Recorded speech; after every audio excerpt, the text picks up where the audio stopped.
Hello, this is Matt on the Moon Lambeau channel, an attorney within the XRP community who has been covering the SEC v. Ripple case literally for years and providing all sorts of thoughtful insight and perspective along the way, has issued a warning, and I'll show you exactly what he had to say, but issued a warning that Judge Torres' decision about XRP specifically in the SEC v. Ripple case, as it pertains to programmatic sales, which is where Ripple got a massive win. That's the XRP programmatic sales. He's warning that that portion of the decision could be successfully appealed by the SEC. Now, why did this topic come up today? Well, it's as a result of this headline that's on your screen from Cointelegraph. Coinbase requests interlocutory appeal over SEC's controlling question. So I'll share with you exactly what that's about and what the risks may be for us, if any, as XRP holders. But before going any further, I do want to be clear, I do not have a financial background of any kind. I am not offering financial advice, and you definitely should not buy or sell anything because of anything I say or write. I'm just an enthusiast who enjoys making YouTube videos about crypto-related topics, but just as a hobby and just for fun. So rather than read the article, let's just jump straight to the meat of this. I'm going to share with you what Coinbase's chief legal officer had to say. That's Paul Grewal.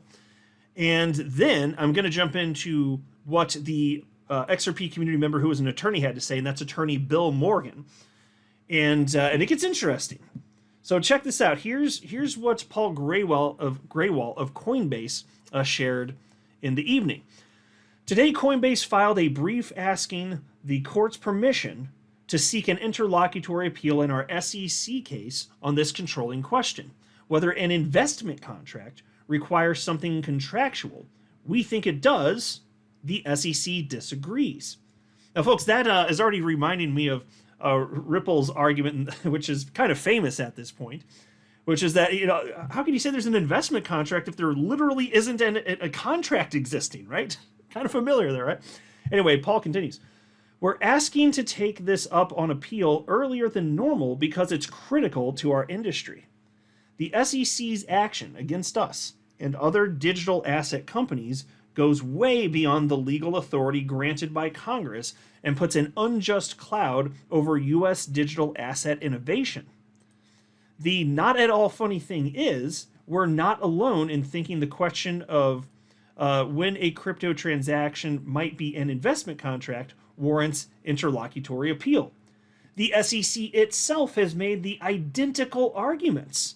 And this is why it's interesting. Check this out. In the Ripple case, they said specifically there is, quote, controlling question of law to which there are substantial grounds for difference of opinion, end quote, and noted, quote, industry-wide significance, end quote, of the question presented. It goes without saying, but I'll say it anyway. Digital assets aren't going anywhere, and Coinbase will continue to push for clarity for the entire industry and the 52 million Americans who own digital assets. In the meantime, we're business as usual. We appreciate the court's consideration of our request. Now, Fox Business journalist Eleanor Terrett, she was sharing this news just last night, and this caught the attention of attorney Bill Morgan. Bill Morgan reposted Eleanor Terrett's post, which for the sake of time, I'm not reading it. I just kind of let you know what's going on here, if that thread from Paul Grewal. But that post from Eleanor Terrett was reposted by attorney Bill Morgan, and then he started talking about the implications of what this would mean for the very good ruling that Ripple had a big victory here, obviously, that Ripple's programmatic sales of XRP were not investment contracts. And here's what attorney Bill Morgan had to say about this.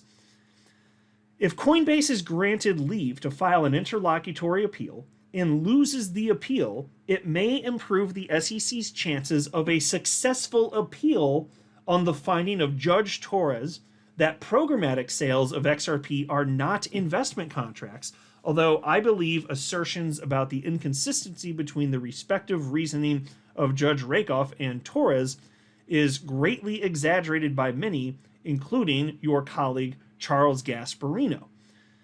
Now, at that point, somebody named, I think this is where I wanted to jump in. Somebody named Runners responded to Attorney Morgan and wrote, "The elements in the Ripple case are different from the Terraform case, and the SEC has already failed to make an interlocutory appeal.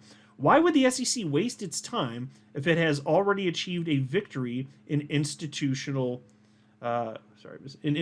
sales?" And Attorney Morgan did respond to him, and he said, "Most commentators believe the SEC will appeal on this issue, and the fact the SEC sought an interlocutory appeal shows the SEC believes there was an error and wishes to appeal." Yeah, and so that seems like accurate, obviously. I mean, frankly, kind of obvious.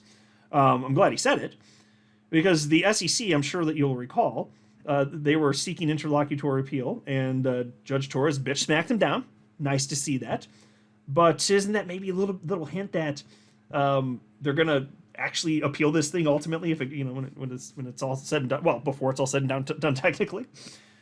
And so I wrote to Attorney Morgan. Hold on, let me see if I need to back up 1 second. I want to make sure I've got the correct stuff highlighted here. Yeah, this is what I wanted to highlight next. So I wrote to Attorney Morgan, and I said, if the SEC appeals the decision on Ripple's programmatic sales, it won't matter to typical XRP holders, because even if an appeal from the SEC is a success, it wouldn't change the legal status of XRP. Or do you have a concern for XRP holders that I haven't considered? And so upon reading this, what Attorney Morgan had to say, I thought, yeah, I mean, it's totally plausible. He from a legal perspective, he knows better than me, no matter what, hands down. But having been following this case for years, and including the latest developments and what happened immediately after Judge Torres came to her conclusions, from what I had read from multiple attorneys, it just seemed like even if there's a successful appeal, that it wouldn't change the legal status of XRP, which frankly, like, bottom line for XRP holders, that's what matters, right? And so that's the reason that I was asking that, to see if there's maybe something that I hadn't considered, because I'm not an attorney, I just play one on YouTube, right? And so Attorney Morgan was kind enough to respond, and I'll share with you what he wrote. He said to me the following: "There are two separate points in your post. Number one, an appeal won't change the legal status of XRP. Number two, it won't matter to a typical XRP holder. Both statements, in my view, need to be nuanced. I agree with point one. XRP will continue itself to have legal clarity, provided another court does not reach a different conclusion on XRP. A ratio in another case, perhaps in a different circuit, that XRP is a security versus obiter of Torres J, it is not, would disturb that clarity." Now, that's a broken sentence there, but I think what he was trying to say is that, if there's in a separate court an opposing viewpoint, it would disrupt the level of clarity. I think that's what he's saying, and plus that would just make logical sense, so I'm assuming that's what he was trying to communicate. He said, quite unlikely, but remotely possible. And so technically, we've always known that's in the back of our minds, like, okay, technically something crazy like that could happen, but the odds of that, kind of low. And then as far as the other part, and I didn't bring it up here, but the idea of the Judge Torres's dicta stating that XRP itself is not a security, and the words that she used to communicate that concept, that's not something that can be appealed. And I remember first Attorney Jeremy Hogan bringing that up in July of last year, because it's not something that was even being ruled on in the case. That's why it's dicta. It's not something that is appealable. And then, of course, on top of that, the SEC also ultimately recognized in a legal document to Judge Torres, said, yeah, we're not going to appeal that portion of the decision. And I've highlighted that many times on this channel. So that's good too. But anyway, Attorney Morgan continues. Further, the tokens have no inherent value, and the ecosystem is the common enterprise positions of the SEC could have the effect that, if accepted generally by courts, that the token itself is not a security, but any sale of it is an investment contract. Not sure the SEC needs to go that far to control crypto. Point number two is more debatable, and I found this interesting. Here's what he said.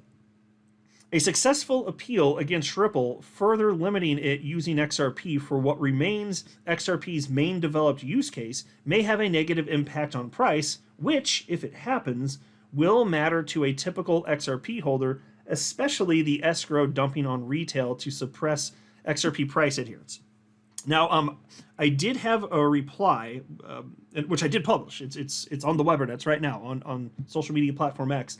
It's just that he hasn't replied to it as of the time I'm recording this. But I was pointing out that, because again, what he's articulating here is, the theory is,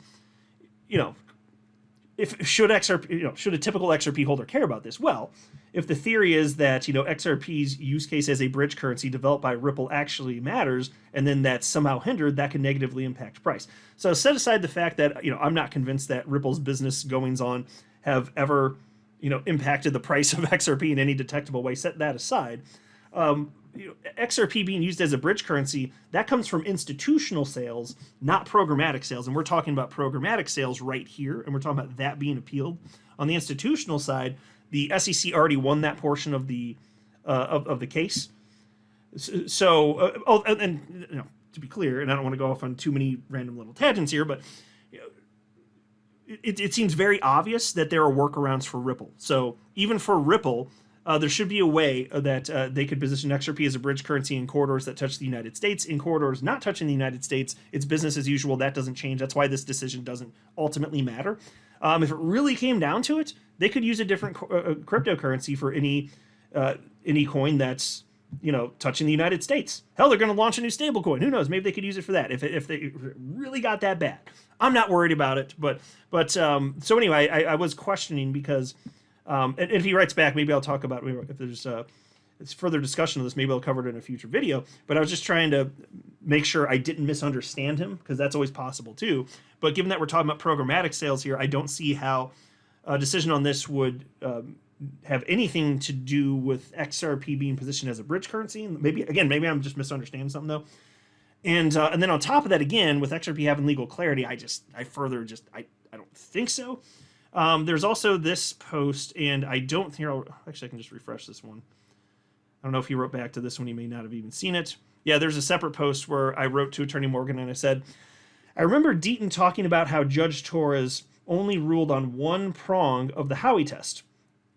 I don't remember the exact legal process, but my recollection is he said that if an appeal moves forward, she could just rule on the other prongs and nothing changes. Do you have an opinion on that?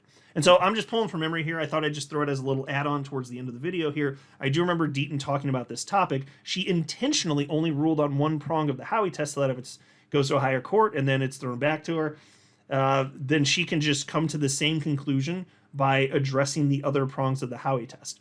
And then we still get the same result. So I think that's a thing anyway. So this is not something I'm particularly worried. It's an interesting topic for conversation. So I wanted to highlight that, but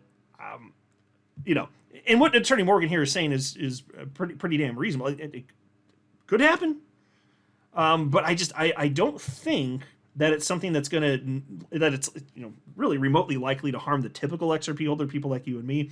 I could be wrong, of course. I'm just a dude on the internet sharing some thoughts, but this is not something I personally am going to be losing sleep over. XRP has legal clarity, and then even if things were going to end up disastrously for XRP, it would take so many years, and at least we would have gotten through this current bull market without that happening, right? That's what I'm looking at. Anyway, I'll wrap up here, though. I'm not a financial advisor. You should not buy or sell anything because of anything I say or write. That would be a very, very, very bad idea. Until next time, to the moon, Lambo.